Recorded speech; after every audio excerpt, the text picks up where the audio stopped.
ازيكم عاملين ايه؟ النهارده هنتكلم عن تكمله لسلسله منتجات المقاطعه الخاصه بعنايه البشره والشعر. النهارده هكلمكم عن براند مصري. البراند ده اسمه جيدو. جيدو ده هو كل المنتجات اللي فيه هي منتجات عنايه بالشعر فقط. السايت بتاعته لما هتدخلوا عليه هتلاقوا ان هو عبارة عن 4 مجموعات للشعر. هو مش بينزل غير كده باندلز او مكوناته، يعني منتجات لوحدها. منزل 4 مجموعات للشعر. هما المجموعة الأولى هي مجموعة بتاعة التكثيف والتطويل. المجموعة دي المفروض ان هي بالجنزبيل او الزنجبيل زي ما تحبوا تقولوا، والفلفل الأحمر. وواضح من الصورة بتاعته ان الفلفل ده فلفل حراق مش فلفل بارد. الهدف منه طبعا اللي هو تنشيط الدورة الدموية بتاعة فروة الراس، بس هي طبعا بتبقى محطوطة بنسب معينة بحيث انها ما تعملش التهابات في فروة الراس او تعمل حساسية. تاني مجموعة الشعر الكيرلي. مجموعة الشعر الكيرلي دي المفروض ان هي بزيت الافوكادو. المجموعة الثالثة هي مجموعة العناية بالشعر المتعالج بالكرياتين او المصبوغ، والمجموعة دي المفروض ان هي بزيت المكاديميا. المجموعة الرابعة عندهم هي مجموعة علاج الشعر شديد الجفاف والتالف، والمجموعة دي ببروتينات الحليب وزيت جنين القمح. المجموعة اللي أنا هكلمكم عنها النهاردة هي المجموعة رقم 4 اللي هي مجموعة علاج الشعر التالف وشديد الجفاف اللي هي ببروتينات الحليب وزيت جنين القمح. هي دي المجموعة اللي أنا جربتها. المجموعة عبارة عن شامبو، بلسم، حمام كريم، وسيرم. هكلمكم عن كل واحد فيهم بالتفصيل وهقول لكم رأيي فيهم، وفي آخر الفيديو خالص هقول لكم إذا كنا نكررها تاني ولا ما نكررهاش. بس اول حاجه بطلبها منكم الناس اللي مش عامله سبسكرايب للقناه، يا ريت تعملوا سبسكرايب، يا ريت تفعلوا الجرس علشان يوصل لكم الفيديوهات الجديده والنوتيفيكيشنز بتاعه القناه. يا ريت تكتبوا لي في الكومنتات لو في منتجات معينه عايزانا نتكلم عنها. عايزين نعمل لايفات على اليوتيوب، قولوا لي برده لو انتوا حابين ان احنا نعمل لايفات على اليوتيوب قولوا لي عشان ايه نحضر كده كام حاجه نتكلم فيها. وكل اللي محتاج يسال عن حاجه يكتب لي بس في الكومنتات لغايه لما نعمل اللايف بتاع اليوتيوب وننزل فيه كل الاسئله والاستفسارات. المجموعه اللي احنا هنتكلم عليها النهارده من براند جيدو. براند جيدو براند مصري. المجموعه اللي هي لونها اصفر. المجموعه دي زي ما احنا قلنا هي المفروض لعلاج الشعر التالف والشعر الجاف. اول منتج فيها الشامبو. الشامبو حجمه 400 ملي، سعره 246 جنيه. طبعا الشامبو مكتوب عليه ان هو خالي من سلفات الصوديوم، وده معناه ان هو مش ضار بفروة الشعر. وهو اللي مكتوب عليه المكونات بتاعته اللي مكتوبة عليه ان هو بزيت ببروتينات الحليب وزيت جنين القمح. وانا هقول لكم ايه اللي مكتوب عليه ورأيي في اللي مكتوب عليه عن طريق استخدامي.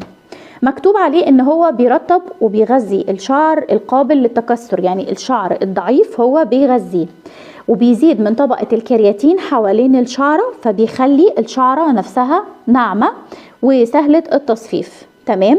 ومكتوب عليه ان هو يستخدم 3 مرات اسبوعيا. طبعا حته 3 مرات اسبوعيا دي احنا متفقين عليها انها لا، مفيش حاجه اسمها 3 مرات اسبوعيا حتى لو الشامبو خالي من السلفات. ليه؟ لان اصلا الميه لوحدها لما بتغسلي شعرك بالميه لوحدها ده بيضر الشعر. فاحنا بنغسل شعرنا لما بنحس ان هو محتاج يتغسل. ممكن محتاج يتغسل مرتين في الاسبوع، ممكن يحتاج يتغسل مره. 3 مرات كل اسبوع دي كتير على الشعر، وخصوصا ان احنا دلوقتي في فتره يعني خلاص احنا في خريف وبعد الخريف الشتاء، فاكيد مش هنحتاج ان احنا نستخدم 3 مرات في الاسبوع. فاحنا هنستخدم الشامبو الوقت اللي احنا نحس ان شعرنا فيه عايز يتنضف.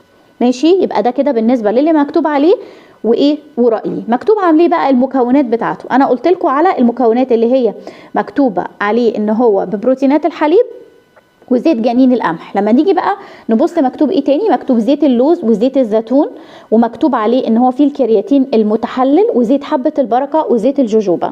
طبعا المكونات ال5 دول زائد المكونين اللي هم بروتينات الحليب وزيت جنين القمح ده طبعا مكونات كلها تحفة جدا جدا جدا للشعر، بس احنا في النهاية مش هنستفيد منها. ليه؟ لان في النهاية انت بتغسلي شعرك بالشامبو وبتغسليه على طول، بس وجود الحاجات دي بيعمل ايه في الشامبو؟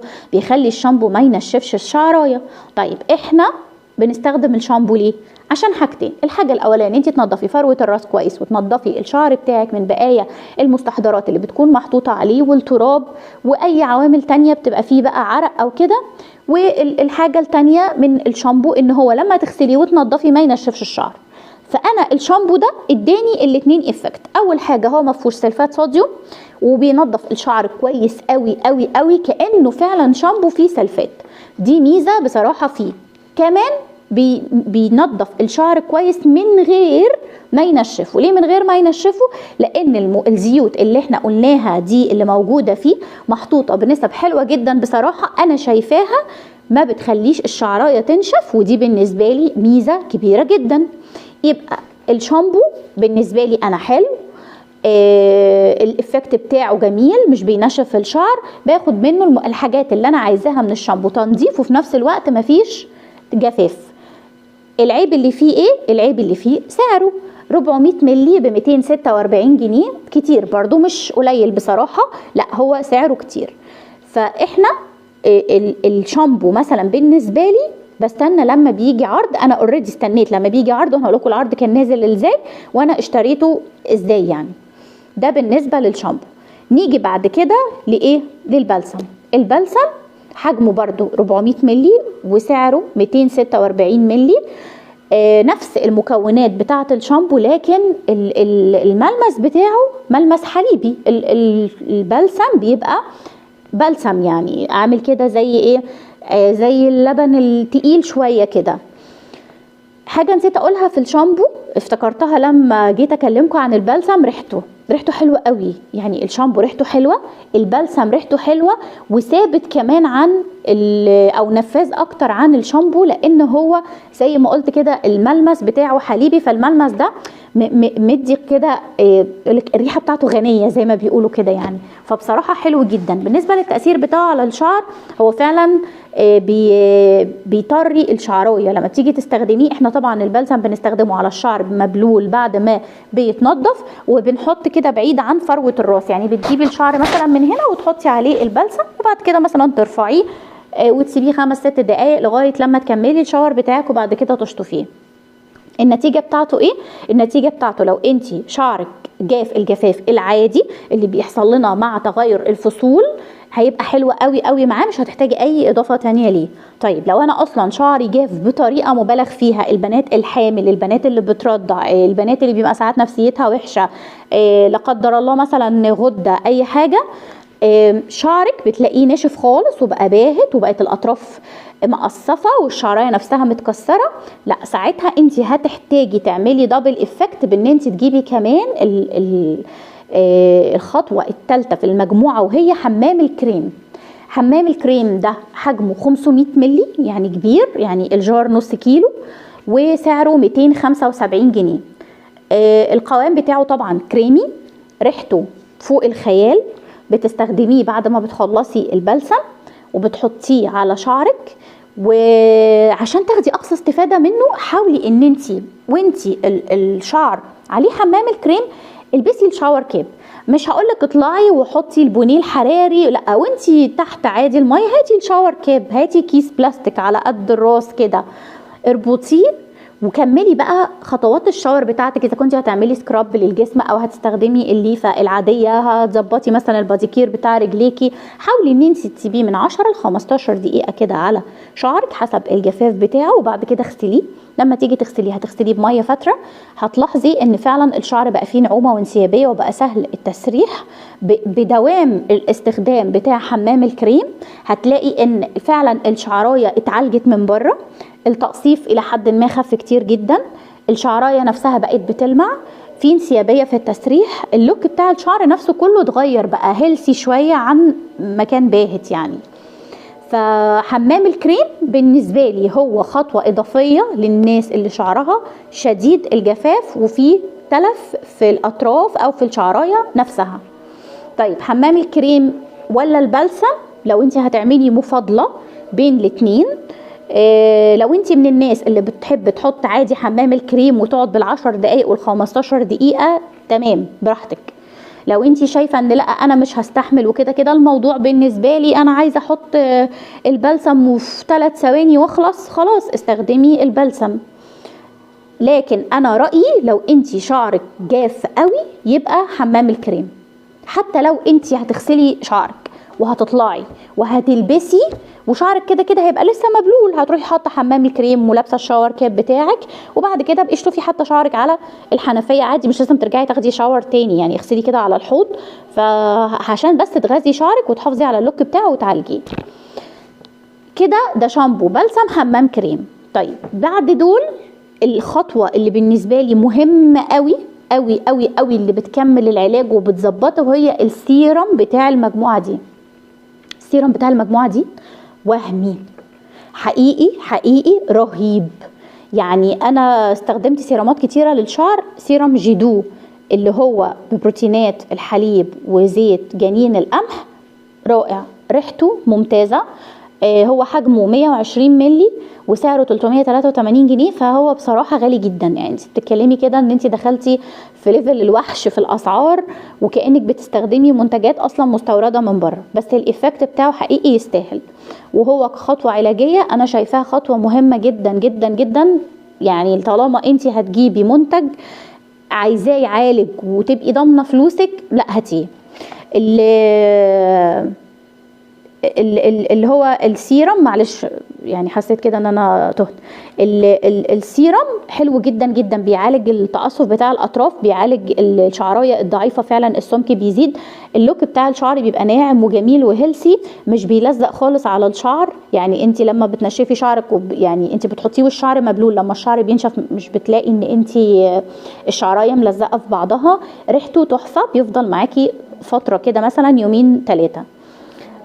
نتيجة المجموعة ايه بالنسبة لي؟ المجموعة بالنسبة لي جميلة جدا، ريحتها حلوة قوي، الايفكت بتاعها ممتاز، بس سعرها عالي جدا كمجموعة مصرية. عشان تجيبيها تجيبي شامبو ب 240، قولي 250 شامبو 250 بلسم، يعني ادي 500، وده حجمه 400 ملي وده حجمه 400 ملي، كتير جدا. وعشان تحطي عليهم بقى بعد كده تاني 275 الحمام الكريم، انت دخلتي في 775، وكمان مش عارف 383 السيرم. فلا، هي المجموعة كده سعرها عالي. المجموعة نفسها كلها بينزل عليها كبندل 4 مكونات مع بعض، بينزل عليها خصم. الخصم ما بيبقاش كبير قوي بس بيوفر معاكي. يعني هو تقريبا كده لو احنا حسبنا توتال المجموعة تقريبا 1100 حاجة و60 او 1200 حاجة و60، بتنزل ل 975. ده السعر بتاع المجموعه لما نزل عليها التخفيض، هو ده السعر اللي انا جبته بيه. وبصراحه انا يعني لو احنا هنتكلم ان هو منتج انا مضطره ان انا استخدمه مصري عشان ما اجيبش حاجه مقاطعه، فخلاص انت مضطره يعني ان انت تجيبيه. بس هنعمل ايه؟ هنعمل بدل. يعني احنا قلنا الشامبو والبلسم هم حلوين ونتيجتهم حلوه بس غاليين، احنا ممكن اصلا نستبدلهم بشامبوهات تانية. الشامبو زي ما اتفقنا احنا عايزين شامبو يكون بينظف الشعر وفي نفس الوقت ما بينشفوش. فانت تقدري عن طريق بقى خبرتك بالشامبوهات اللي انت جبتيها قبل كده ان انت تشوفي شامبو تنطبق عليه المواصفات دي وتبدلي، يبقى انت وفرتي بند الشامبو، ومع الشامبو هتجيبي البلسم بتاعه تبقى انت وفرتيه. حمام الكريم برضو انا من رايي بصراحه يعني انا عادي جدا ممكن استغنى عنه، وممكن احط كريمات عاديه خالص زي مانك زي فاتيكا، وده ممتاز وده ممتاز، والاتنين الحجم بتاعهم كبير. فاتيكا مثلا عندي اللي هو الاسود اللي هو بحبه البركه تقريبا، ومنك عندي اللي هو البني. انا بحب الاتنين دول، الاتنين حلوين، حجمهم كبير اكبر. 275 ده بتهيالي ده حجم الكيلو، يعني حجم الكيلو في البراندات التانية، فعادي جدا ممكن ابدله. السيرم هو اللي انا ممكن اجيبه وما استخسرش فيه لانه ليف ان، يعني مش خطوه تكميليه وهتتشطف، وعشان هو علاجي. لو انتوا حابين بقى تجربوا المجموعة دلوقتي نازل عليها سيل، وكمان في اعتقد حمام الكريم لوحده برضو نازل عليه سيل. هو اسمها جيدو، انتوا ممكن تدخلوا على صفحة الفيسبوك بتاعتهم هتلاقوا اللينك بتاع البيج بتاعتهم، او تكتبي على السيرش بتاع على جوجل هتلاقي الموقع بتاعهم، وهتلاقي في موقع تاني تقريبا اسمه كوزمو كير بيبيع المنتجات بتاعتهم. لو حد فيكم جربهم يا ريت يقول لي، ولو حد ما جربهمش وجرب المجموعات التانية يا ريت يقول لي، لان انا متخوفه اجرب مجموعه الجنسنج والفلفل عشان وجود الجنسنج انا حاسه انه ممكن ينشف شعري. فلو حد فيكم جرب اي مجموعه من المجموعات دي يقول، او جرب حاجه من جي2 يقول في الكومنتات. ولو ما جربتوش وتشجعتوا ان انتوا تجربوا، هنستناكم تاني تقولوا لنا في الكومنتات عملتوا ايه، وهنستناكم بقى في اي حلقه تانية ان شاء الله باذن الله. بس يا ريت تحاولوا ان انتوا تقولوا لي نختار توبيك كده نتكلم فيه، واشوفكم ان شاء الله على خير في حلقه تانية.